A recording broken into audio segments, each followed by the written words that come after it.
इस बीच कैराना आज फिर सुर्खियों में है और सुर्खियों की वजह है राकेश टिकैत। आज कैराना में राकेश टिकैत ने किसान महापंचायत की। किसान आंदोलन के सस्पेंड होने के फौरन बाद राकेश टिकैत के कैराना दौरे को लेकर डिबेट छिड़ गई है। क्या राकेश टिकैत का कोई सियासी एजेंडा है? हमारी संवाददाता गोनिका अरोड़ा ने पूरे कैराना शहर में वो घूमी। किसान आंदोलन पर फैसले के बाद कैराना के सियासी मिजाज को समझने की कोशिश की। जाट मुस्लिम कॉम्बिनेशन बनेगा या फिर महिला सुरक्षा कानून व्यवस्था मुद्दा रहेगा? देखिए पूरी डिटेल रिपोर्ट।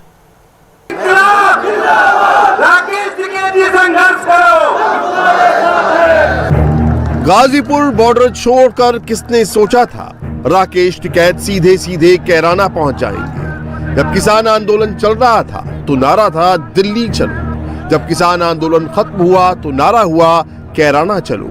अब सवाल है कि कैराना ही क्यों? बहुत बड़ी प्रेस आई, दिल्ली तक के लोग कवर करने आ रहे कि कैराने में जा रहे, कैराने में जा रहे। कैराने में क्यों जा रहे जी? आज जाएंगे भाई, कैराने में भी जाएंगे। कैराना का मजदूर जो हमारा नौजवान है वो पानीपत में काम करने जाता है जी। जो हमारे यहाँ के बच्चे हैं पानीपत में काम करने जाते हैं, वो इंडस्ट्री यहाँ पे भी लग जाए। कैराने में इसलिए जा रहे,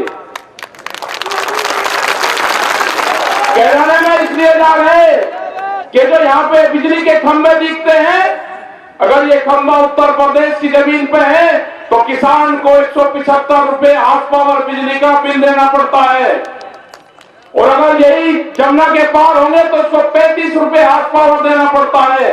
कैराना में जाएंगे, उत्तर प्रदेश सरकार को बताएंगे कि बिजली के रेट हरियाणा के बराबर करो। जाएंगे और हमारे उत्तर प्रदेश के मुख्यमंत्री योगी आदित्यनाथ कमजोर नहीं है हरियाणा वाले से, कि हरियाणा वाला 35 रुपए करेगा और यहाँ पे 75 रुपए करेगा, 175 रुपए। उनसे कमजोर नहीं है, उनसे बहुत मजबूत है। जाएंगे लखनऊ बात करने, उनका कंपटीशन करवाएंगे। वो भी बीजेपी की सरकार है, यहाँ पे भी बीजेपी की सरकार है। करेंगे, गन्ने का भाव वहां पे ज्यादा है, यहाँ पे कम है। करेंगे बात कैराने में, पूरे प्रदेश में बात करेंगे। तो इसलिए टिकैत साहब कैराना आए हैं। वो तो ठीक है, लेकिन बात इतनी आसान नहीं है जितनी आप सभी को समझा रहे हैं। कैराना यूपी की सियासत का वो केक है जिसने 2016 में पश्चिम यूपी का पूरा सियासी समीकरण पलट दिया था। अगर राकेश टिकैत भूल गए हैं तो उनको याद दिला देते हैं। कैराना वो जगह है जहां 2016 में हिंदुओं के घरों पर पलायन का बोर्ड लग गया था। कई हिंदू रंगदारी और अपराधियों के धमकी से परेशान होकर घरों को छोड़कर पलायन कर गए थे। तब कैराना से तत्कालीन बीजेपी सांसद हुकुम सिंह ने यह मुद्दा उठाया था। पलायन कर गए लोगों का आरोप मुस्लिम समुदाय पर था। अब जो है, अब 9 बजे तक भी खोलने हमें कोई दिक्कत नहीं है। अभी मार्केट में बिल्कुल शांति से बैठते हैं, कोई टेरर की कोई बात नहीं है। क्या होता था उस वक्त? कौन लोग आते थे? क्या किसी पॉलिटिकल पार्टी से जुड़े होते थे? क्या करते थे? नहीं, आते नहीं थे, लेकिन उस वक्त टेरर इतना बना हुआ था कि हम लोग जल्दी चले जाते थे बंद करके। और उस वक्त क्या, अगर आप लोग डर रहे थे तो आपके परिवार की महिलाएं भी डरती थी? वो भी क्या घर से बाहर? नेचुरल है, डरेंगी। अभी योगी जी और प्रधानमंत्री मोदी ने भी ये कहा है कि बेटियां सुरक्षित रहेंगी। आप लोगों को अब लगता है कि कैराना में हाँ बेटियां सुरक्षित हैं पढ़ने के लिए या फिर काम करने के लिए बाहर? बिल्कुल सुरक्षित है। पहले क्या था कि यहाँ पे 2 बस स्टैंड है, दोनों बस स्टैंड पे अगर कोई लड़की जाती थी पढ़ने के लिए बाहर तो उसको बहुत देखभाल के जाना पड़ता था। उसको ऐसा लगता था कि मैं स्कूल में जाऊँ या वापस आऊँ या क्या करूँ, लेकिन अभी कोई दिक्कत नहीं है। अभी प्रशासन के लोगों का क्या रिस्पॉन्स है आप लोगों के टूवर्ड्स? उनका क्या कहना है? वो लोग क्या आपकी मदद करते हैं? नहीं, प्रशासन तो यहाँ पे राउंड लगाते हैं, दिन में 7-8 बार राउंड लगाते हैं पूरे मार्केट में। पूरे मार्केट में राउंड लगाने के बाद में अपने को थोड़ी सी हिम्मत बनती है। हमारे साथ इस वक्त कैराना के ही रहने वाले वरुण सिंघल है, जिनके परिवार से उत्तर प्रदेश के मुख्यमंत्री योगी आदित्यनाथ ने मुलाकात की थी। इन्होंने भी उस वक्त जब कैराना में माहौल इस तरीके का हो गया था, जब कई परिवारों ने पलायन किया था, लेकिन उस वक्त इनके परिवार ने पलायन तो नहीं किया, लेकिन वो डर और खौफ का माहौल जरूर यहाँ पर देखा था। वरुण, आपकी जुबान से ही सुनेंगे कि उस वक्त कैसा माहौल था, क्या यहाँ पर हुआ था, क्योंकि आपके भाई की भी हत्या हुई थी उसी वक्त। क्या उस वक्त आप लोगों ने डर महसूस किया? देखिए, 16 अगस्त 2014 में मेरे भाई की हत्या कर दी गई। इसी दुकान पे बैठे हुए थे, दिन दहाड़े उन्हें गोलियों से भून दिया गया। उस समय माहौल बहुत खौफनाक था, पर इस सरकार में बहुत सुकून है। यहाँ पर अब व्यापारी सुरक्षित है, आराम से अपना व्यापार कर रहा है, और हमें क्या चाहिए। उस वक्त व्यापारियों को ही टारगेट किया जा रहा था, क्योंकि हमने भी अभी जितेंद्र मित्तल उनसे भी बात की, तो हम तमाम देख रहे हैं कि ऐसे व्यापारियों को ही टारगेट किया जा रहा था। क्या मकसद उनका रहता था? कौन वो लोग होते थे जो इस तरीके से आप लोगों को आकर परेशान? देखो, वो लोग रंगदारी मांगते थे, फ़ोन कर दिया, चिट्ठी डाल दी, पैसे मांग लिए, जिसने दे दिए ठीक है, नहीं दे दिए उनका मर्डर कर दिया। इस तरह का कुछ माहौल था उस समय। 2016 में पलायन के बाद इस इलाके में हिंदू मुस्लिम जबरदस्त ध्रुवीकरण हुआ। जाट मुस्लिम गठजोड़ में दरार पड़ी। 2017 में पश्चिम यूपी में बीजेपी को फायदा भी हुआ। इसलिए जब किसान आंदोलन खत्म होने के बाद राकेश टिकैत कैराना में महापंचायत करने आते हैं, तो उसका बड़ा सियासी मतलब होता है। कैराना में राकेश टिकैत आए तो सिर्फ किसान की बात कर रहे थे। सवाल ये है कि क्या इसके पीछे सिर्फ किसान है? यहाँ पर इलेक्शन की भी बात होता है, सारे प्रयास करोगे, इलेक्शन में क्या करोगे? अरे अभी भाई जो सरकार है वो 5 साल में एक दिन खिले हैं, 2-1 महीने के लिए। और सरकार खिली है वो दान पुण्य करेगी, और गांव के लोगों की कहावत है भाई, जो कुछ सरकार ने दिया तेज पल्ले में गिर। अभी चुनाव आचार संहिता तक जिस भी स्टेट में चुनाव है, वे योजनाएं बनाए, दे कुछ न कुछ, घटावे बिजली का रेट, बढ़ावे गन्ने का रेट, करवावे भुगतान, आलू का, बाजरे का, सब किसान दुखी हो रहा है। उसको करें 2 महीने है काम करने का, और नहीं तो भैया किसान फिर अपना जनता अपने आप सोचेगी। अगर आप ठीक काम करोगे ये वोट आपको दे देंगे, आप नहीं करेंगे किसी और को दे देंगे। और कोई जबरदस्ती किसी से नहीं बोल नहीं सकता। राकेश टिकैत क्या करने आए हैं कैराना, अपने 20 मिनट के भाषण में अच्छे से समझा दिया। लेकिन अब आपको एक और तस्वीर दिखाते हैं, जिसे आप देखिए, सुनिए और समझिए कि राकेश टिकैत ने ध्रुवीकरण का पोस्टर बने कैराना में सिर्फ किसानों की बात क्यों की। ये तस्वीर उस वक्त की है जब राकेश टिकैत कैराना के महापंचायत मंच पर पहुंचे थे। तो काली सदरी पहने भारतीय किसान यूनियन के उपाध्यक्ष मणिपाल चौहान कैराना के एक नामचीन लोगों का बखान कर रहे थे, जिसमें ज्यादातर मुसलमान थे।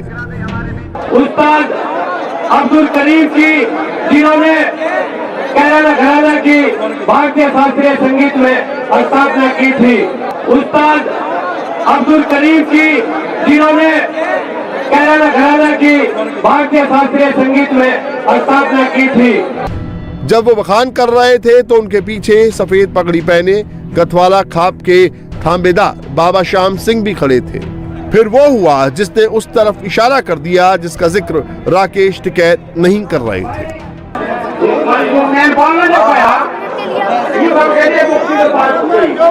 यहाँ पर मुसलमान गुजर हिंदू गुजर नहीं आ रहे, यहाँ छत्तीस में राजनी आ रही, छत्तीस में राजनी कोई नहीं कर रहा हो, छत्तीस में राजनी कर रही, मुसलमान गुजर में कोई सवाल नहीं है, यहाँ छत्तीस में राजनी कर रहा है। राकेश टिकैत खुद अपनी जुबान से बोले या ना बोले, लेकिन उनके कैराना आने से सियासत की चर्चा तो होने लगी है। ये आपको तब समझ में आएगा जब ये तस्वीर देखेंगे। बात जाट मुसलमान पर आ गई थी तो उसे झट से मैनेज किया गया। राकेश टिकैत जब पगड़ी पहने तो उन्हें मंच का सारा ड्रामा याद था, जिससे बाबा श्याम की मुसलमानों को मुद्दे पर बहस हुई थी। उससे कान में कुछ कहा, फिर बाबा श्याम को पगड़ी पहनाई गई। अब इस पूरे एपिसोड का मतलब क्या है, आप खुद फैसला कीजिए कि टिकैत का कैराना आना कितना किसानी है और कितना चुनावी, क्योंकि रैली में आए लोगों ने तो राकेश टिकैत के कैराना आने की वजह जाहिर कर दी है। इस बार जो सरकार का फैसला ये आया है कि सहमति आप लोगों से बन गई, आप लोगों की मांगे मान ली हैं, पहली बात तो इस पर आपका क्या सोच है? हम चौधरी साहब के साथ में हैं, अपने टिकैत साहब के, ये हमारी बात को उठावे, अच्छा हमारे लिए लड़े हैं।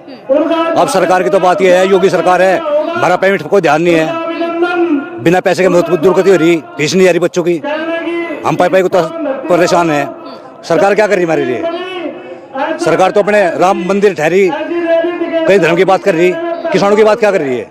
कुछ भी नहीं कर रही। क्या लग रहा है कि इस बार आप लोगों का जाटों का रुख किस तरफ जा रहा है? इस बार लग रहा है कि हाँ जो सरकार अभी चल रही है वो ठीक है, हमें बदलना चाहिए? गठबंधन को देंगे, इसको हटाऊंगे, ये हटाने का प्रयास करेंगे इसको। अच्छा ये बताइए कि इस बार यूपी का जाट क्या सोच रहा है, क्या मानना है उसका, किस तरफ जा रहा है? जी हम तो जयंत चौधरी को जहाँ कहेगा वहाँ देगा, गठबंधन में जहाँ भी जाएगा वो। गठबंधन में जाएंगे। अच्छा ये बताइए कि क्योंकि अब सरकार से सहमति बन गई, किसान आंदोलन स्थगित हो गया है, एक कमेटी भी बनने वाली है, तो ये चीजें आप लोगों को लग रहा है कि सही हुई है? अजी तो थोड़ा डर का बना दिया, इलेक्शन की वजह से कर दिया नहीं, वापिस लिया कानून फिर ला देंगे, ये तो जड़ दो खाड़ का पंखा कैसे तो सरकार को। यूपी की जनता क्या सोच रही है? बीजेपी सफा। अच्छा ऐसा क्यों? हाँ, 750 किसानों का बलिदान, MSP का कानून नहीं, बिजली का बिल पूरी इंडिया में सबसे ज्यादा यूपी में, तो इसी निकम्मी सरकार को क्यों रखें? अच्छा अभी जो सहमति बनी है उस पर आप लोगों का क्या मानना है, जो सरकार ने को अगर उस पर कानून बनाते हैं तो सरकार का धन्यवाद। किसान महापंचायत में आज जाट और मुस्लिमों ने टिकैत के कैराना आने का मकसद बता दिया, लेकिन कैराना में इस बार माहौल क्या है? संवाददाता गोनिका अरोड़ा ने समझने की कोशिश की और शहर में गई। उसी कैराना में जहां 2016 में कई परिवार पलायन कर गए थे, लेकिन पहले राकेश टिकैत की इस बात को सुन लेते हैं। कराने में सरकारी प्लान है, इसको प्लान कहें या प्राण कहें? प्लान के तहत प्राण हो रहा है, प्लान ये सरकारी है, इसके बहकावे में बताना। कोई किसी को नहीं भेज रहा, अपने काम पर ध्यान दो, अपने रोजगार पर ध्यान दो, उस पर ध्यान दो। बहुत बड़ी संख्या में हर रोज यहां से आदान प्रदान हमारा पानीपत का है, बहुत से बच्चे वहां पे अपना काम करते हैं, उस पर ध्यान दो। इन सियासी चालू में मत पड़ो, यहां पे मेल मिलाप है सबका, और वो मेल मिलाप ही रहेगा, इसलिए कराने में आए। राकेश टिकैत मेल मिलाप की बात क्यों कर रहे हैं समझ गए होंगे। बात किसान की कर रहे हैं, लेकिन मैसेज कहीं और भी है। ऐसा क्यों कहने के पीछे पश्चिम उत्तर प्रदेश के सियासी इतिहास पर नजर डालनी होगी। कैराना में पलायन के मसले से पहले ही पश्चिम उत्तर प्रदेश की कहानी 2013 में टर्न ले चुकी थी। 2013 में मुजफ्फरनगर दंगे के बाद वेस्ट यूपी का राजनीतिक और सामाजिक ताना बाना बदल गया था। बीएसपी का दलित मुस्लिम, आरएलडी का जाट मुस्लिम और एसपी का मुस्लिम पिछड़ा समीकरण ध्वस्त हो गया। बीजेपी ने स्वर्ण वोटों के साथ जाट और दूसरे पिछड़ों को साथ कर 2014 में कामयाबी हासिल की थी। दंगे के बाद यहां चौधरी चरण सिंह के वक्त तैयार हुआ सियासी अजगर, यानी अहीर, जाट, गुर्जर और राजपूत। मजगर मतलब मुसलमान, जाट, गुर्जर और राजपूत की एकजुटता भी धराशायी हो गई थी। यहाँ तक कि किसानों की लड़ाई लड़ने वाले महेंद्र सिंह टिकैत का परिवार भी जाटों को बीजेपी के पक्ष में जाने से रोक नहीं पाया था। दंगे के साथ कैराना से पलायन, लव जिहाद जैसे मुद्दों से खाई और बढ़ी। लेकिन आज किसान आंदोलन के बाद हालात बदल गए हैं। नए सियासी गठजोड़ ने भी पश्चिम यूपी की पॉलिटिक्स को इंटरेस्टिंग बना दिया है। अखिलेश यादव और चौधरी चरण सिंह के पोते और आरएलडी अध्यक्ष जयंत चौधरी मिलकर बीजेपी के खिलाफ उतर रहे हैं।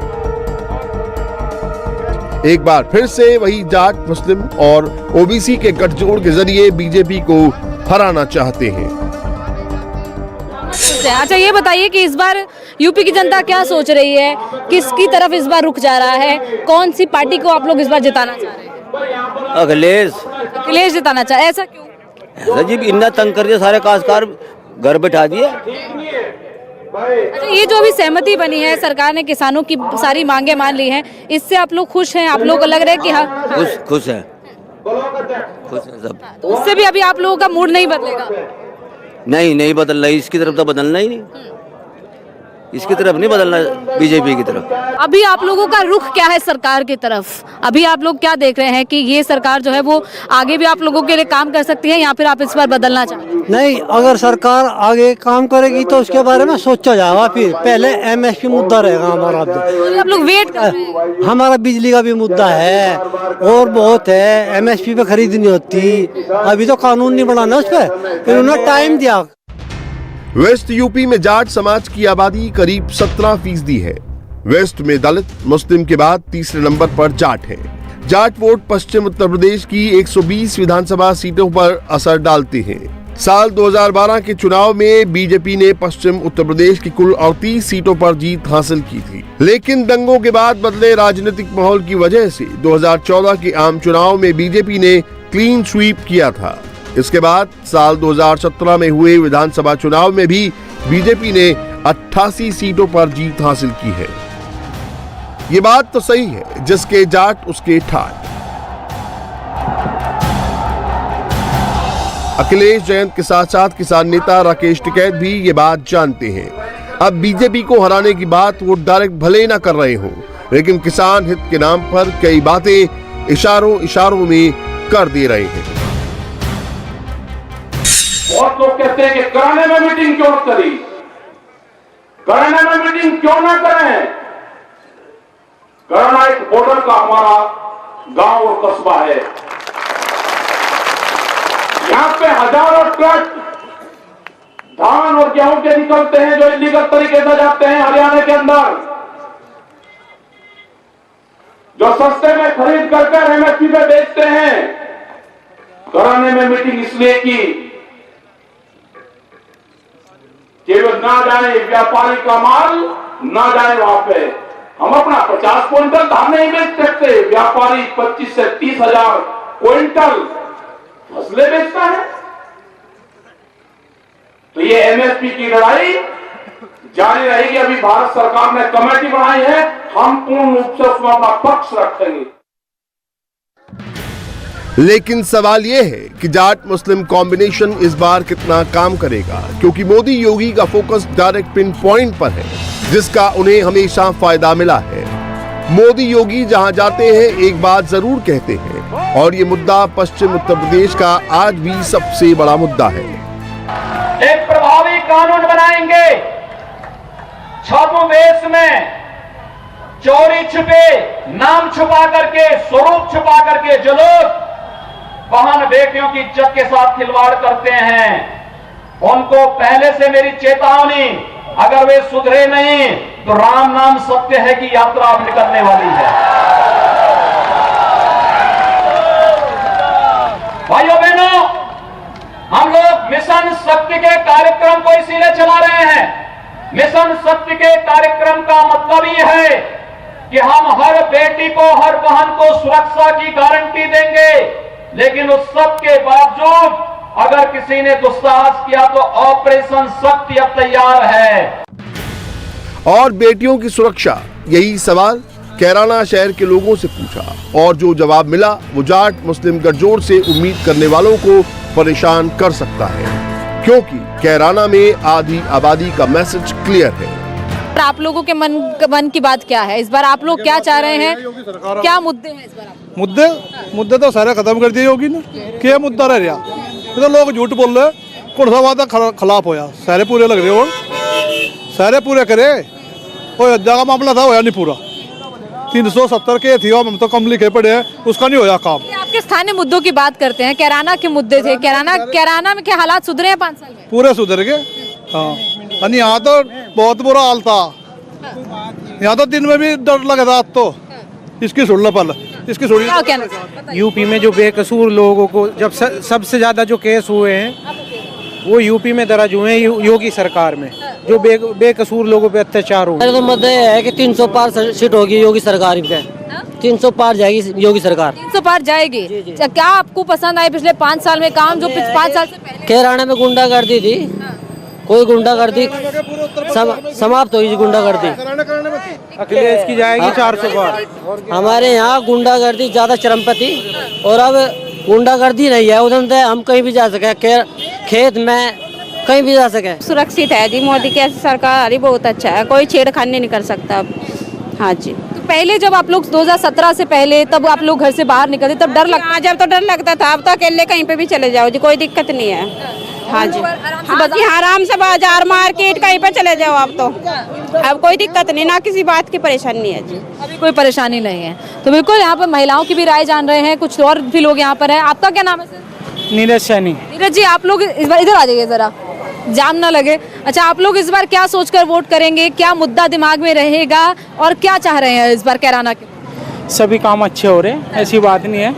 और गुंडागर्दी बिल्कुल ख़त्म है शहर में, कभी भी किसी टाइम भी आ सके जा सके शहर में। और अब कोई काम ऐसा नहीं है जो नहीं सही हो रहा हो। तो क्या मोदी योगी कॉम्बिनेशन हिट है? बाकी सब चित है। पश्चिम यूपी से सेंट्रल यूपी चलते हैं, जहां भाईजान भी मुस्लिम पॉलिटिक्स के जरिए लखनऊ का रास्ता तलाश रहे हैं। लेकिन उससे पहले कैराना के शौकत खान को सुनिए। इस वक्त देखा जाए तो कायदे की इंसानियत देखी जाए तो ओवैसी जो है वो ज़बरदस्त बात करते हैं, वो संविधान की बात करते हैं, धर्म की बात नहीं करते, खामखा की बातें नहीं करते। क्या कहता है संविधान, क्या कहना चाहिए, वो सब नोटेड है। वो एक एक अल्फाज को तोल सतोल के बोलते हैं। मैं बहुत फेवर करता हूँ। अगर जो शौकत कह रहे हैं वो सही है तो मुस्लिम वोट की पॉलिटिक्स करने वाली पार्टियों के लिए क्या ओवैसी खतरा बनने जा रहे हैं? आज भाईजान सेंट्रल यूपी के सबसे बड़े सेंटर कानपुर में मौजूद थे, जहां की 98 सीटों पर यादव बाहुल्य है, जिसे सपा का गढ़ कहा जाता है। लेकिन 2017 में बीजेपी ने सपा को बहुत चोट दी थी। आज ओवैसी यहीं से मैसेज दे रहे थे और अखिलेश और मोदी के रिश्ते की चर्चा कर रहे थे। अब भी आके बोलेंगे ओवैसी की बात में मत आओ, बीजेपी आ जाएगी। आप ये बात सुनिए, हम बचपन में सुनते थे हमारे घर में कि सो जाओ वरना शेर आ जाएगा।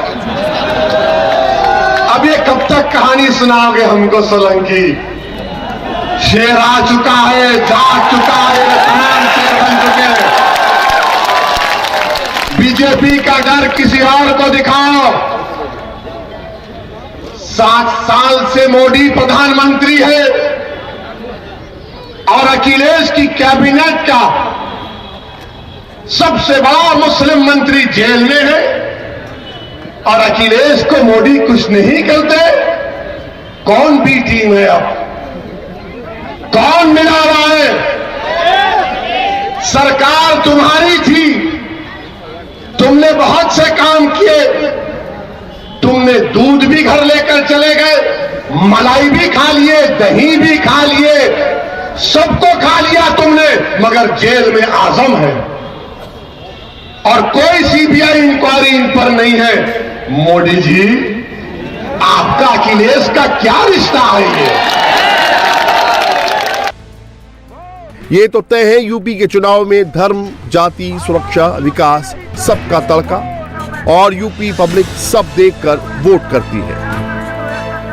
इंडिया टीवी हर वक्त हर जगह डाउनलोड करने के लिए सर्च करें India TV news Google play store या ऐप स्टोर पर।